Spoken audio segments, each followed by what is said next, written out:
Good morning, everyone. Thanks so much for joining us today. We're going to be talking about smarter spaces and access to capital for nonprofits. And we're really pleased to have partnered with the Goods Bank Northeast Ohio. They're a local partner here in Cleveland. And I want to take a moment to have Michelle Walsh talk about Goods Bank. Hi, good morning, everyone. Thank you, Meg, again for partnering with us on this exciting event. I'll just take a moment to explain to everyone who Goods Bank is. We are a community resource hub dedicated to stretching the impact of organizations by providing products at a nominal cost, all while reducing the environmental footprint of overstock. So what that means is we help nonprofits, schools, and faith-based organizations provide new goods to the people they serve or use them to support their operations, all for a nominal handling fee. The result is budgets and donations go further, and organizations can help more people. The impact on our community increases, and in turn, we help you stretch your impact.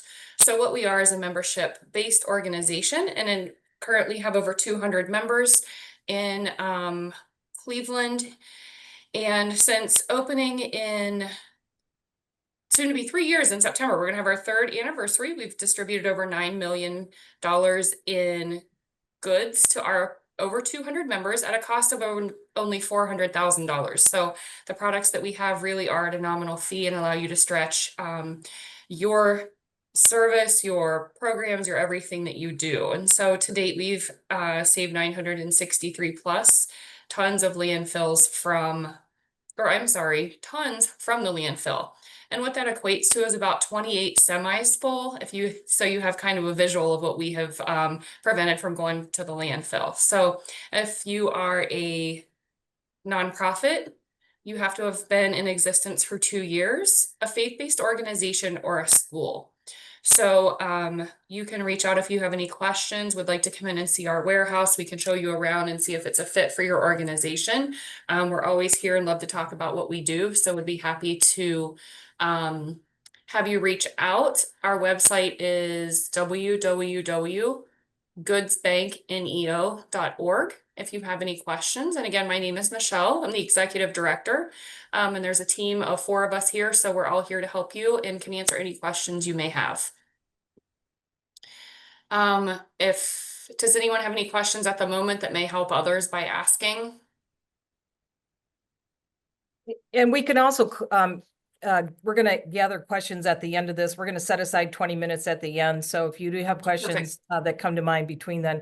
But Michelle, I would just want to thank you, what you're doing. Goods Bank works right on the front line of serving families in need and at risk. So thank you very, very much for the dedication. It's not the prettiest job, but you guys are small and mighty. So thank you. We love our partnership. Yeah. So thank you very much. Thank you. I want to take a minute just to introduce the presenters for today. My name is Meg Slifkak. I'm the Director of Real Estate Solutions for Ohio for IFF. Scott Hackenberg is our Managing Director of Lending for our Eastern region, and that includes Ohio, Michigan, and Indiana. And we are featuring Danella Hicks. Danella is a woman who's we are humbled to be on Danella's journey. We met her 4 years ago when we gave her a loan to buy a building. She outgrew it. We gave her some consulting advice on how to right-size her programming, her space needs based on her programs. And our relationship continues. And so I'm really excited, Danella, to have you. Thank you so much for your time. She's got a summer camp going on this week with teens. So thank you very much for your time. So we'll get moving. The agenda is I'm going to give you a brief overview of IFF. We're going to talk about why facilities matter and how that impacts what you do, and it drives impact in your community. We're going to talk about how do you prioritize improvements? Like, how do you eat an elephant? It's one bite at a time. And prioritizing and aligning to your mission is really critical. We're going to talk about accessing capital. And then we're going to talk about, give the floor to Danella. And then we're going to have time at the end for questions. So IFF's mission is we strengthen nonprofits and the communities they serve by providing leadership, capital, and real estate solutions. Partnering to create thriving communities, it's at the heart of everything we do.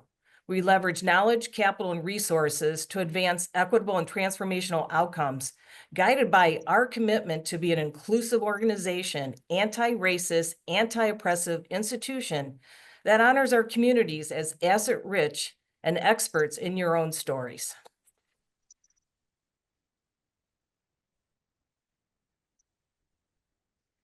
I'm not going to read this slide, but I can tell you the cliff notes. IFF, we are what's called a community development financial institution. Our founder, Trinidad Logue, founded IFF in 1988, a female in finance. In what Trinidad was in Chicago for working for a foundation, and foundations kept coming to her, seeking funding for their real estate projects. And what she realized was there is no access to capital for nonprofits. So she sat at the table with 6 other institution leaders across the country with the Clinton administration and created the CDFI program. This program has grown to 1,200 CDFIs across the country. It's doing amazing things. So IFF started out as the Illinois Facilities Fund, but as we grew into 9 states, we changed our name to IFF, because that's the first question I always get is, what does IFF stand for? We stand for a lot. But next slide, please. So here's our footprint. We're basically located in the Midwest, mostly urban areas, hardest hit areas, and we are driving impact with nonprofits, one nonprofit at a time.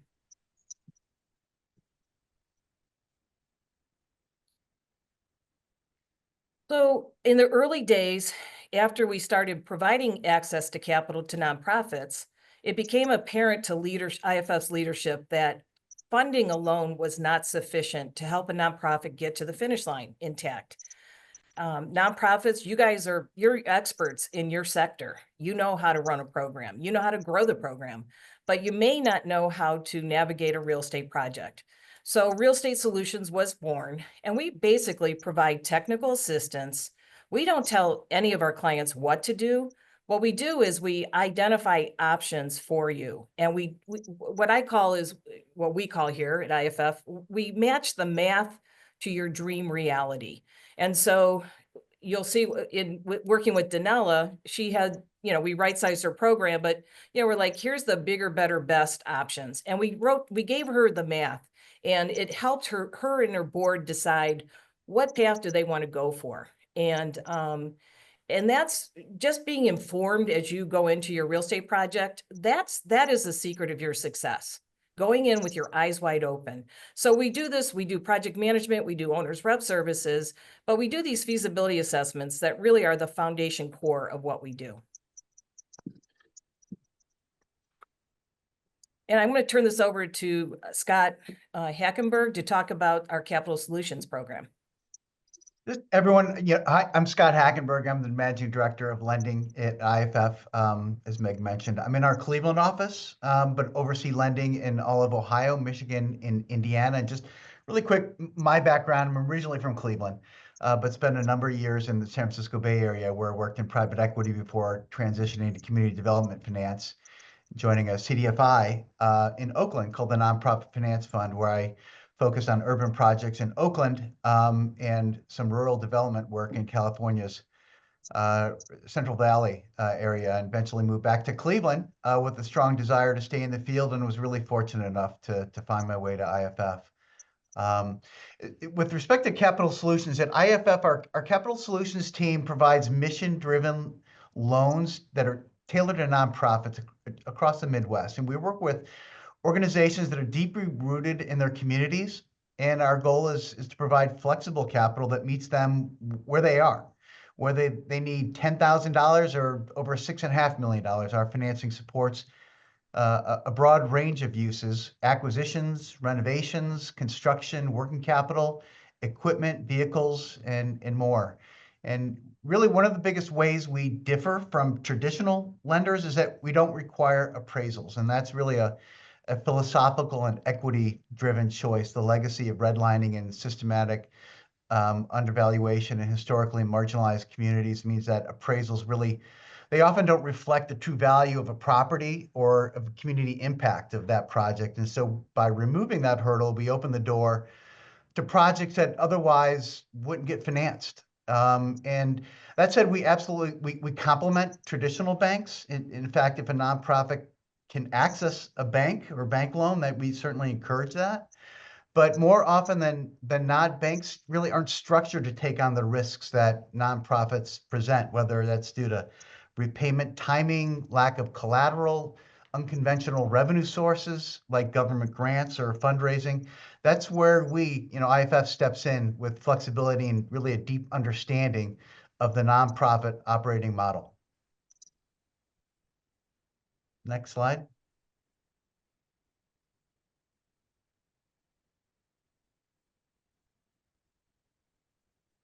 So what we want to talk about is why do facilities matter and how to frame your facility, your approach to facility planning. Facilities matter to IFF in a way that we really think that your space, nonprofits serving clients should have inspiring spaces. It's not about how much money can you spend, because you can do a lot of tricks with paint, lighting, and flooring. They go a long way in making a space very comfortable for everybody that uses it. But what's important for you is to consider, what's driving your facility framing needs? Is it generating revenue? Is it creating a vibrant environment for staff and clients? Is it regulatory? Is it all of the above? So that's the important thing to start with. And in the real estate world, we kind of look at what's physically possible, legally permissible, financially feasible. Those are kind of the drivers that, are in the background when you approach your facility projects. Next slide, please. So at the heart of prioritizing your facility needs, it's really important that you understand what's that remaining useful life of your building and how does that intersect with your program needs. So you don't want to spend, a lot of money on the interior if you have a roofing, leaking roof. In the early childhood education space, we have the luxury to work with Pre-for-Cle in Cleveland, and they have a priority. Their approach to early childhood education is it's got to be safe, warm, and dry. And that helps drive how they deploy their capital, and then how IFF, how we support that. So in the early childhood education space, most of these facilities need a lot more money than the grant money that's available to help rehab it. So we do prioritize. But also the cool part about that work is, while Pre-for-Cle makes that initial investment, the ECE operator now has a roadmap of where they're, that they can go out and seek other grant funding to address their capital needs. But there's a lot of different reasons. Like if you have a building that you're not using all of it and you happen to have rental income, what we like to do is help you figure out a way to monetize that, that revenue that's in alignment with your mission. And that could mean you bought a building. It needs to be, the space needs, to be built out into a white box for your tenants to come in. But we help you kind of navigate and think through, what's the cost, what's the benefit, and, it just kind of help you think through all those pieces. But at the end of the day, what's super important is it's important to identify what your space planning needs are. Go out and identify buildings that that meet your space planning needs. And then, you want to look at, just all those different pieces. But that's the value add for IFF is we have owners reps with 30 years experience, and we can go in and do a high level overview of your building. We can identify what capital needs are going to look like over the next 5 years. And, it just helps to, it just helps guide you to make informed decisions. Kind of the next slide, please. So just more on prioritization. This is really going to, it's really critical that you spend time and really figure out where's the pain points in your building and that you address them. And you can do it through identifying funding opportunities. The community development field's never been well resourced, and there's windows of opportunity with funding that open and close. They've been doing that for the last 30 years. So being ready to understand what you need and where you can go after that money to fund it is really an important thing. But the bottom line is you need to know, what are those top 3, 5, 10 things you need to spend money on. Next slide, please. So we're going to take a couple minutes to talk about project readiness. And basically, that's being ready to proceed, but it's also being ahead of the game. Like you got to think about, the planning is essential. So we're going to take a few minutes to talk about the real estate piece, capital and financial structuring, and your own organizational consulting. But I want to take a minute here and just ask you all to reflect on a scale of 1 to 10. What's your comfort zone around, finding a piece of real estate, or if you do have a building, understanding your building? What's your comfort level of seeking financing? And what's your evaluation of your own organizational capacity? Do you have a strong property manager that can take on a project? Because the last thing you want to do is burden a property manager. But the bottom line, project manager, the bottom line is I want you to take a minute and say, with these 3 categories, scale of 1 to 10, just keep it to yourself, but what do you know and what do you need to know? And then I want to ask the question at the end of this session to see if we answered it, helped you answer some of those questions. So next slide, please. So real estate readiness, site control, it stops and starts there. If you own a site, you're like halfway there. But if you need to buy a site, you need to really be clear about what size building do you need. If you seek a building that's too big, it's going to cost you money.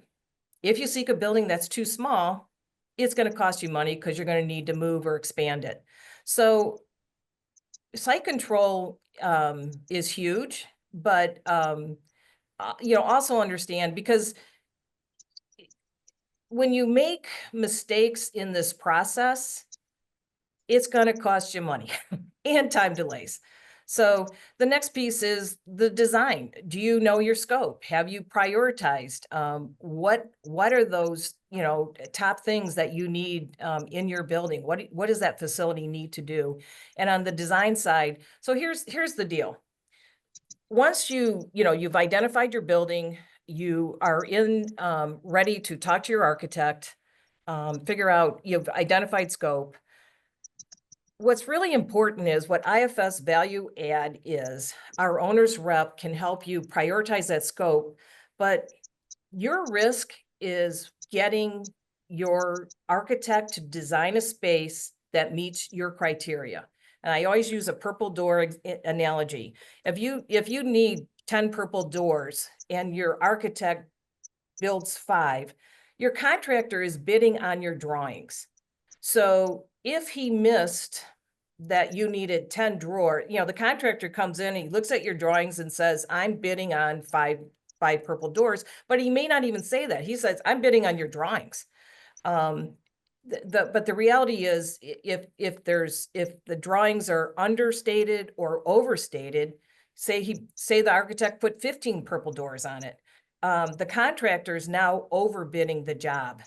IFF's value add is to make sure that your scope and your dream are reflected in those drawings so that your contractor is not going to come back to you with a change order, because change orders cost money and delays.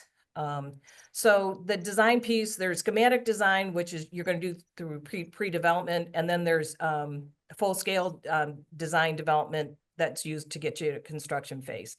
But the design piece is really important. You don't want the architect coming in too early if you haven't really defined your scope. Architects are very good at what they do, but what we try to do is try to hone in exactly what you need. The next piece is construction. do you have a cost estimate? Do you need to go out to bid? Do you have federal or state procurement requirements? And do you have a contract? So our owner's rep services can help you with all that, those pieces. The last piece is zoning. Is there zoning change required? And that's something we can assist with. Next slide, please. So capital readiness, this is a really important slide. We are going to share these slides with everybody, but here's the thing. There's 3 phases of putting a real estate deal together. It's the pre-development phase, it's construction phase, and it's perm funding phase. They all have different opportunities for success and opportunities for failure. So in the pre-development phase, you're getting your story down so that you can go out and seek funding. In pre-development, do you need to buy a building? Is acquisition part of this pre-development phase, or putting the down payment on the building? If you own the building, let's just say you're trying to do a historic tax credit deal. You need to hire a historic preservation consultant. You need to have schematic drawings. That costs money. You need to do may need to do an environmental review. You may, depending on your funder, you may be required to do an appraisal. So actually the appraisal will come during the construction funds, but the pre-development phase, this is your point in time where you're spending money, you're exposed, because if your numbers are too high, you're not going to get to the construction phase. So pre-development is super important. This is where you cross your T's and you dot your I's so that when you enter in construction phase, you have ironed out all the things that, that you can anticipate. So during the construction phase, and to get to construction, you need to have full drawings and you need to go out to bid. But during the construction phase, let's just say that your deal, you've got some partial, you got limited debt capacity. So you may have a, perm loan lender in there, but you've got a lot of grant funding or tax credit funding. Their funds don't come in at closing on your construction start. Those funds come in over time. So it's really important that you do have a construction loan facility in place that's going to be able to bridge grants. It's going to be able to bridge the tax credit equity. And cover your soft costs and holding costs. And typically in the construction phase, ideally, you're going to get refunded for those pre-development funds. Not always, but again, that's a planning thing. That's what I would approach. So the last piece is of perm loan funds. Long-term debt is repaid over time. Sometimes the part of the construction loan can convert to a perm. You got to be realistic about what is your capacity, for debt service. Okay, the next slide, please.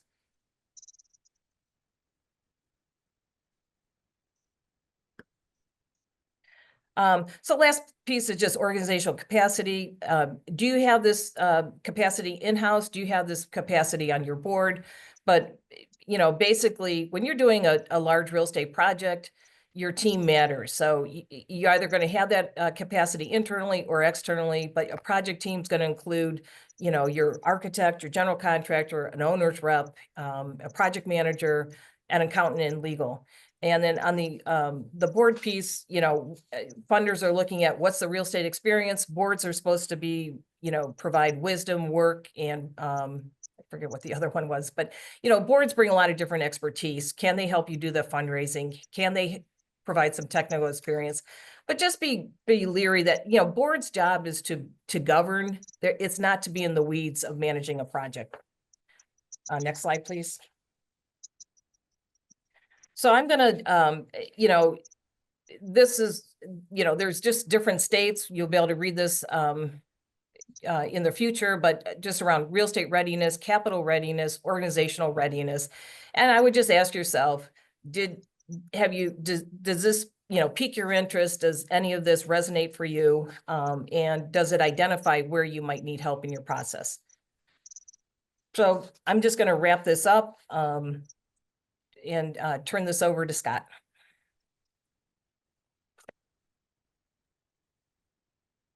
Sure. Next slide, please.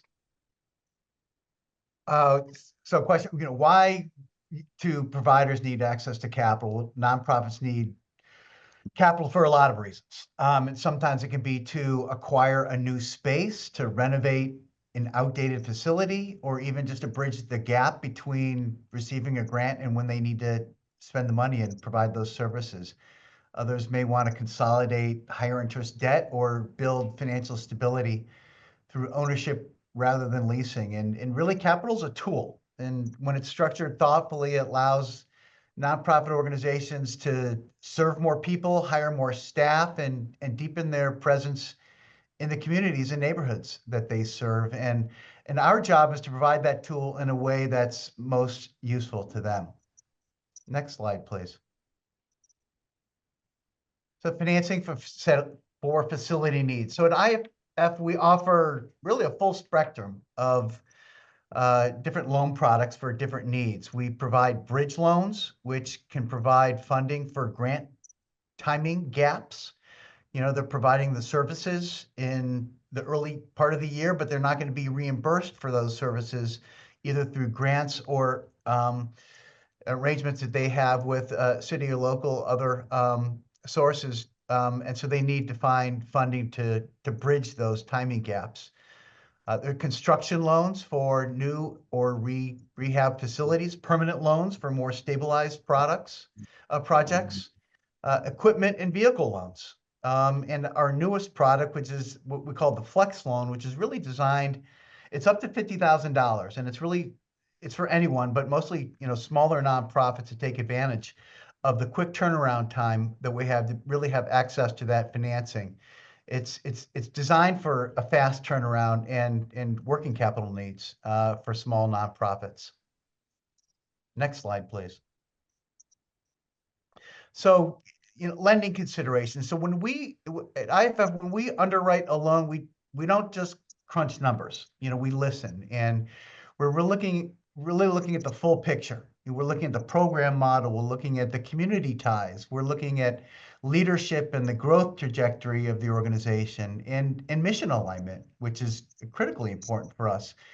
And we do consider liquidity and reserves, but we also understand that a nonprofit's financials are often shaped by timing, reimbursement structures, and complex funding needs. And most importantly, we don't, you know, expect perfection. We aim to be a long-term capital partners. Our loans are 15 years. And so, you know, we are someone and want to be someone that grows with the organization, provides strategic support when needed, and brings patience and flexibility to the table with our relationships with borrowers. And just one thing, you know, we're because this webinar, we're grounded here in Cleveland. I just wanted to highlight some recent IFF borrowers in Cleveland and across Northeast and Central Ohio, just to sort of give you a sense of, you know, we can talk about what we do, but it's great to really, you know, talk about, you know, specific examples. So folks can understand how Capsol works with these organizations. You know, this is and also a snapshot of what's not happened in years past, but this is actually happening right now. These are, you know, real projects that we've worked on, are working on right now. And, you know, one of the things, it's not about us. It's really about being able to work and support inspiring organizations and individuals who are, you know, deeply committed to making their communities stronger. And every borrower has a story.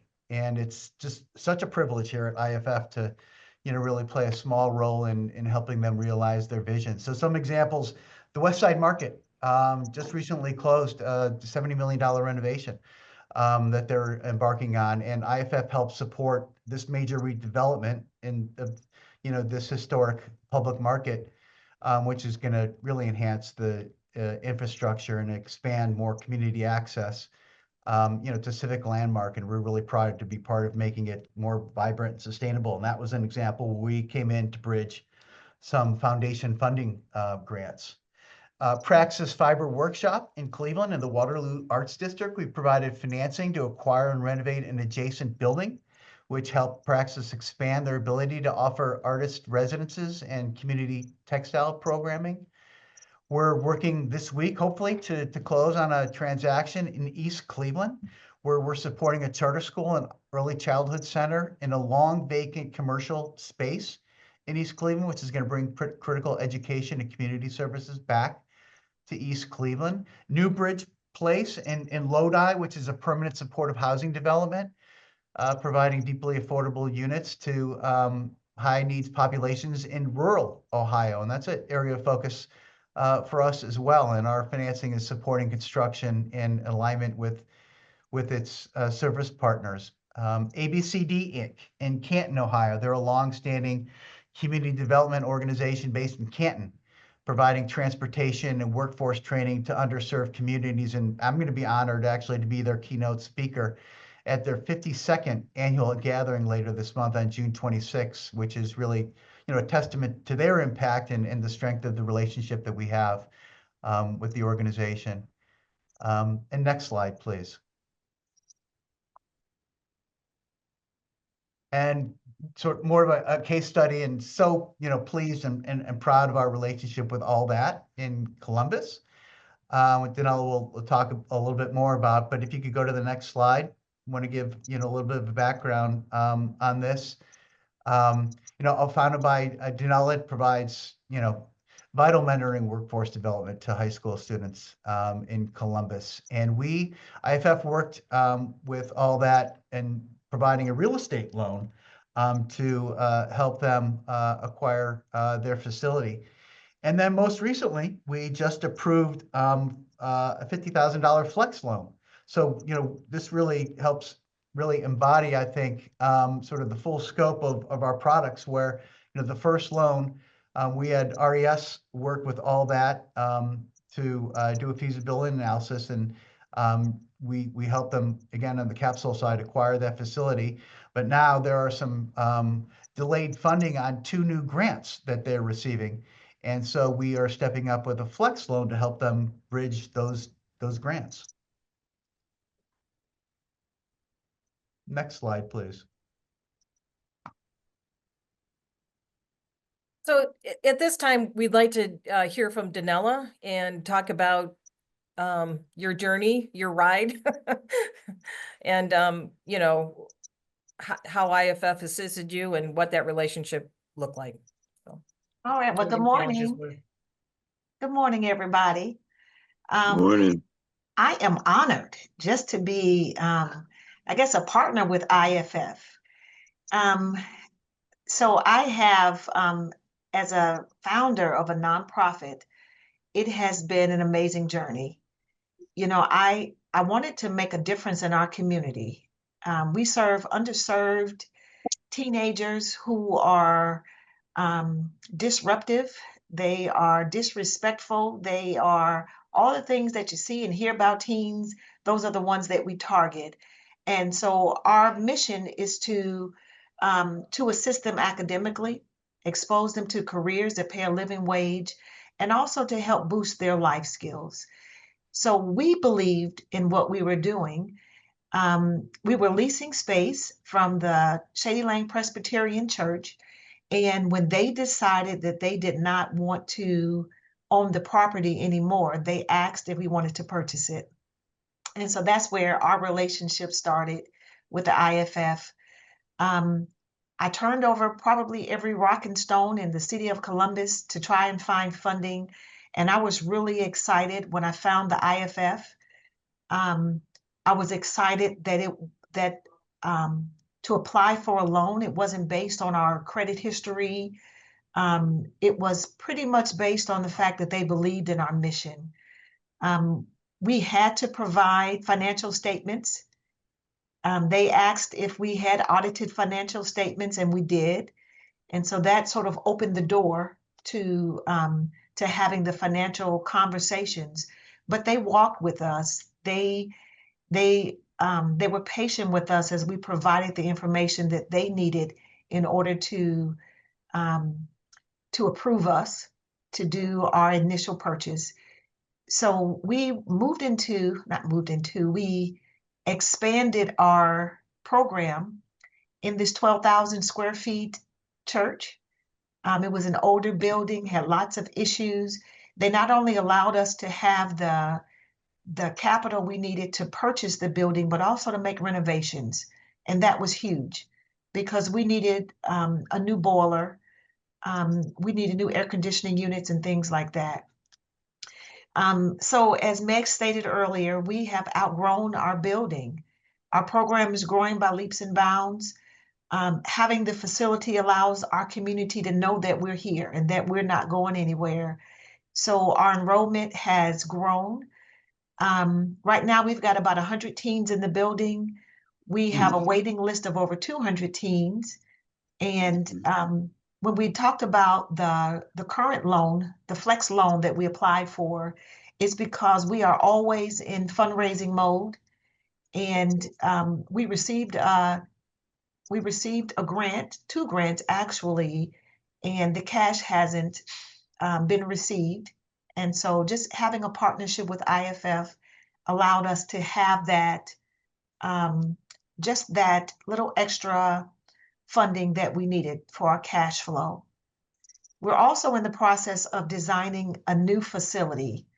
So, as we expanded, my first thought was to go to the IFF to ask if they would help us to right size, that's how they termed it, right size our space planning. And so we had lots of conversations about what we currently do and what a new facility would allow us to do. And just having a partner to walk through that process has been amazing. It's allowed us to think outside the box, to make good decisions. It's allowed me as the executive director to have scenarios that I could present to our board. And so this partnership it's been wonderful for me, just to have kind people to work with, people who believe in our mission, who supported us along the way. So thank you. So Danelle, can I ask you one question? I don't want to put you on the spot, but what was the biggest challenge of any of the, getting lending or getting real estate consulting? Is there anything that jumps out that for you as an organization that IFF helped you solve? I mean, I you would did go say, into it, but what was your biggest impediment?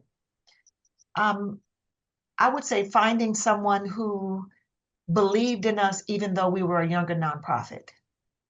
So there are, we're in the city of Columbus, and there are a lot of nonprofits that have been around long term. They have facilities. With us being a smaller organization, not having the revenues that a lot of those organizations had, it was wonderful that the door wasn't automatically closed to us. IFF was approachable. They asked tough questions, and so I'm not saying that it was always easy, but they walked us through the process. They allowed us time. They asked us the tough questions and made us a stronger organization as we went through the process. Good. Well, thank you so much, Danelle. And as Scott and I have both said, it really is humbling to work with you. You make our day. This work, just to what Danelle is speaking to, we don't do cookie cutter work. The affordable housing industry is very cookie cutter. The puzzle pieces, everybody knows what the pieces are. In this work, there's no rinse and repeat. It is all, we customize and we meet the clients where they are. And it's the hardest space to be in, but we are honored to be here, and we have an amazing back room in the IFF footprint of skill sets, from lending to owner's rep. We have architects, people steeped in 30 years construction, development, asset and property management. We have a really robust team. So it's an honor, and we are growing here in Ohio. Our office, we've added a few people, and it's onward and upward here. But I want to thank everybody. There's a lot of friends. There's some old friends and there's new friends. I really want to appreciate that all of you for joining us. And I want to give time to, if you have any questions, both for Michelle Walsh for Goodsbank or for IFF. We'd love to, hear if anything resonated or anything you need to know more about. Maggie, this is Steve Craig. I've got a question, if I may. Mm-hmm. On the feasibility studies that you prepare for your clients, what does the deliverable look like for the feasibility? Is there some sort of building assessment template that that you take stock of the building, identifying, problems and opportunities, and then kind of fill out a report that gets shared with the client? Yes, so we do a couple things. In a facility assessment, our owner's rep does what's called a high-level review. We look at building envelope, we look at mechanicals, interior space, and we try to identify capital needs over a period of time that these items are, what's their remaining useful life. But if it's out of our expertise, we're not certified architects, we're not certified engineers. We will bring in an HVAC or a roofing contractor. We'll bring in that expertise to help supplement what we're doing. But we do generate a report. The other thing that we do is we do a feasibility assessment. So in Danella's case, she was like, Meg, I've outgrown my program, my space. So the first thing we did, we worked with Danella and figured out what were her space programming needs. We came up with 22,000 square feet. It's an audacious goal. So within that, we also identified, well, there's a 16,000 square foot building, and there's just a lot of ways to get to meeting her where she's at. She has a 12,000 square foot building that she could possibly continue to have some services in. So there's, we did the math on 3 different scenarios. That's what we typically do. And our approach is very different. I think most people are used to someone coming in, a consultant coming in and telling you what to do. An appraiser comes in and he looks at your building. He doesn't really interact. He looks at your rent roll and, he looks at your building and he does a report. We're very different. Our work is a collaboration with the client. We have a template that we work off of, but every project is customized to that particular client. But we do 2 things. We'll run scenarios, we do a 10-year pro forma, and we show you what the impact of a 12,000 square foot building is, a 16,000, a 22,000. So you can see the math over 10 years, what your increased operating costs are going to be, your staffing costs, but we don't generate all the data. The client is giving us that information. We take your information and we put it into a format that you can see the math and bottom line. But the second thing we do, along with a 10-year pro forma, we do a capital stack. Again, we're not telling people what to do, but there's only so much debt capacity in a deal. So, we size the debt and then we say, here's some options, you're going to have to fundraise, you're in a low-income census tract, you might be eligible for a new market tax credit. Which are tricky to get, but you might be eligible. So we basically just look at different scenarios. You're going to have a 10-year pro forma, you're going to have a capital stack, and then we just make recommendations. We just say, here's some things you need to consider. And that's our approach, Steve. Does that answer your question? Yes, thank you very much. Hi, Meg. It's Thompson. How are you? Good. Nice to hear you, Tom. Great. Great presentation. Thank you. Just really had a question. I think I heard that you work with nonprofits that are at least 2 years old. Is that correct? That's correct. Okay, so kind of looking at if there's any flexibility there. Actually, I'm working with an individual now. They own previously the Buckeye Area Development Corporation building, and working with him really in some community development activities. And I have my own nonprofit that I utilize so that they can secure a grant to work. There's a specific program that they have now working, and they secured a grant with the St. Luke's Foundation. So they do need to do probably some additional renovations, and then would need some permanent financing. So I'm just trying to see, is there any kind of flexibility in working with that type of, they're getting started, but the building was not owned by a nonprofit, which I'm having conversations with them now in terms of possibly creating a nonprofit, given the type of work that they're doing in the community now.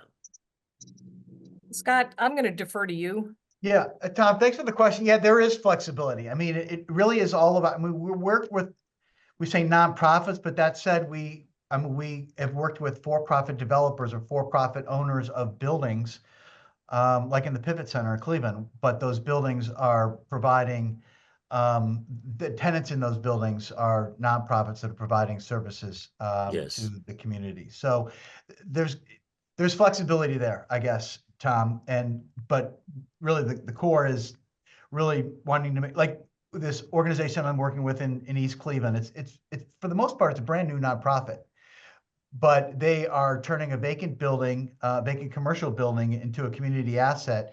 And they're working with a longstanding charter school and early childhood center. So it's not a hard and fast rule.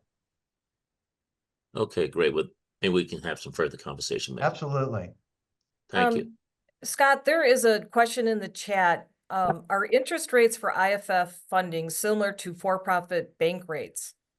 And can you talk about interest rates in the context of interest rates too? Sure. Yeah. I think they are more competitive. I mean, we don't lead by saying we are the cheapest provider out there, but we are.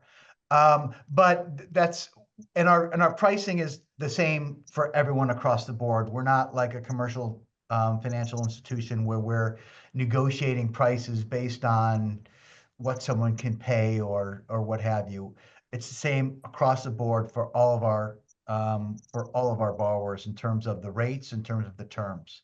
And just, I mean, in transparency, our rates for everyone right now are 7.25%.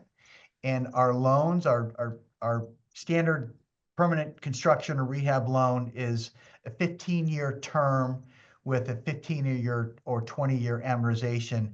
And the interest rate is fixed for 5 years. And just to give some context around that pricing, where does 7.25 come from? It comes from our cost of capital. So our money comes from a variety of different sources. One of those sources is banks, believe it or not, through something called the Community Reinvestment Act, which requires banks to reinvest in their communities through CDFIs, because banks are just really not in the best position to put catalytic capital into projects like what we're talking about here. And so they do so through CDFIs like IFF. And so that's where a lot of our capital comes from. And we return their capital with interest. And so we charge a little bit of a, for staffing and, keep the lights on at IFF, we charge more in terms of what our cost of capital is. But that's just giving you some sense as to, it's the same for everyone, and it's based upon what our cost of capital is. And if I could add, financing is my love language. Historic tax credit financing is my love language. The interest rate is just one piece of that puzzle. IFF will come in up to 95% of a project. That's huge. That's you're not tying up your capital. We do subordinated financing. Our structuring could help make your deal happen. So the interest rate is just one piece of your puzzle. Getting your deal to a finish line and getting to a closing, that's the bigger picture. Yeah, thanks for bringing that up, Meg. Yeah, I mean, in addition to obviously no appraisals, providing up to 95% of the financing for an acquisition or rehabilitation, rehab of an existing facility is big. I mean, with respect to banks, sort of the standard is 75% loan to value max. And we'll go up to 95%. And the appraisal, the situation with the appraisals, why that makes such a big difference. And there's a lot of systemic, reasons behind it. But, I'll just point to the example of like the East Cleveland facility that we're looking to provide financing for.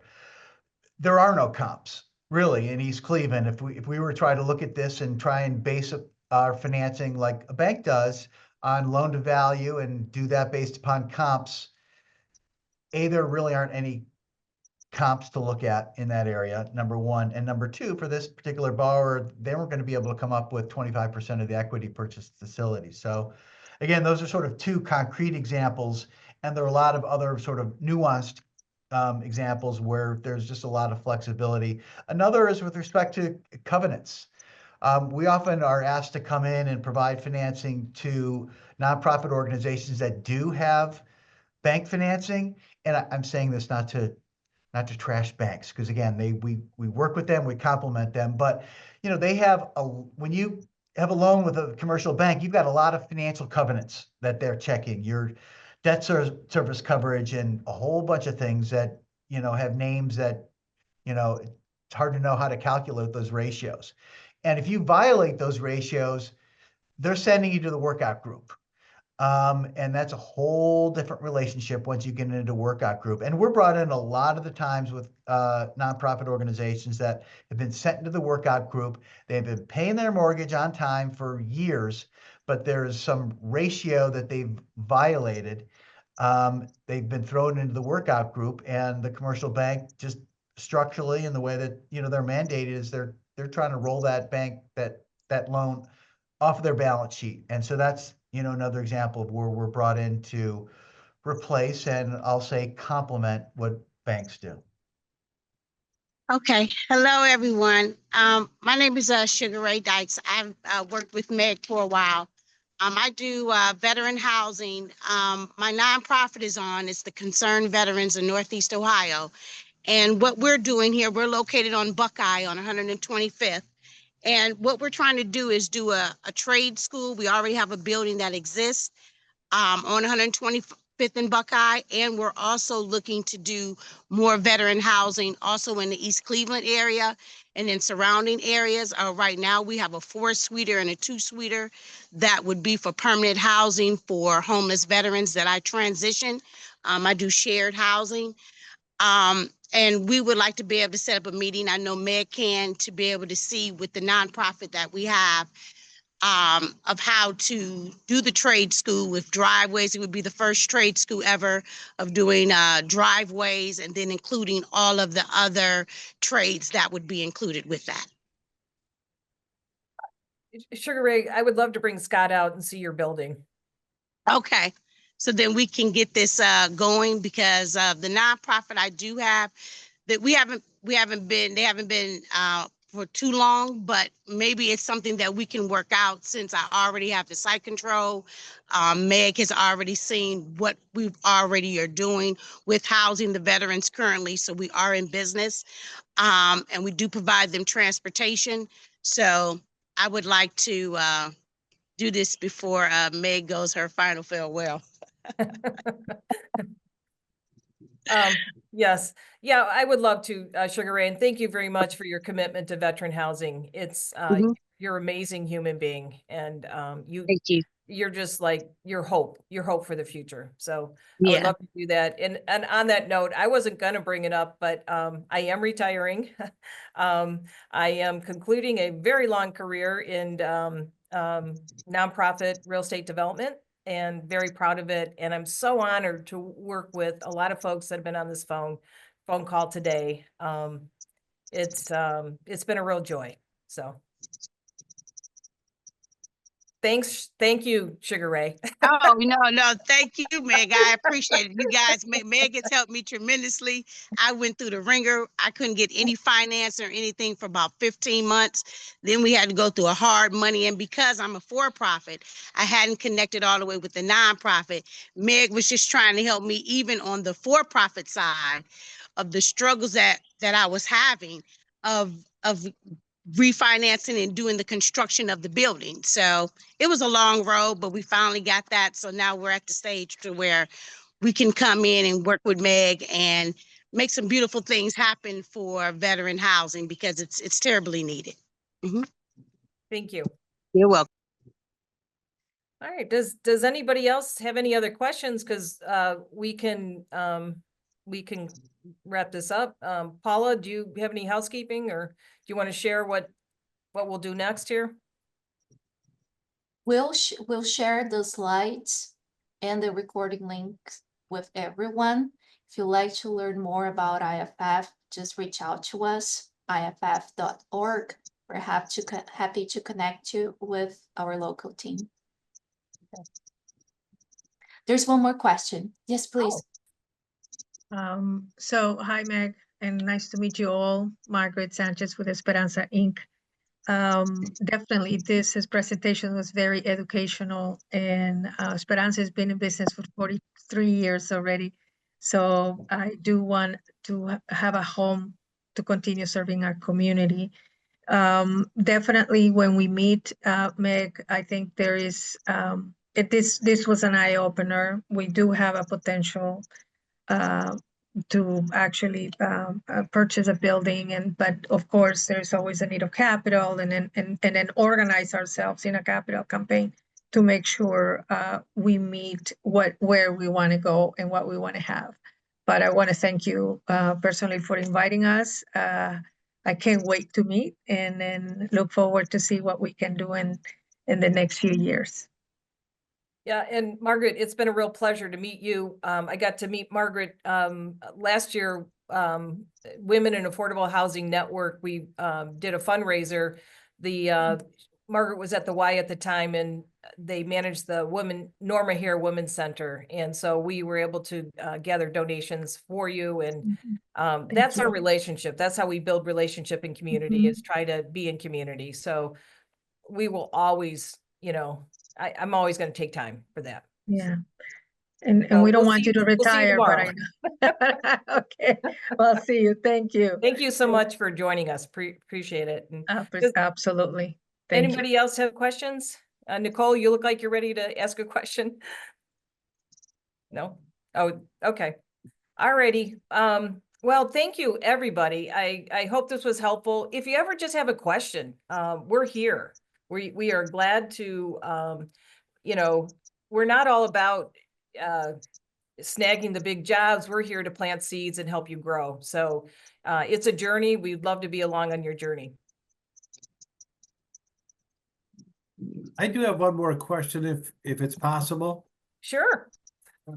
Thanks, Meg.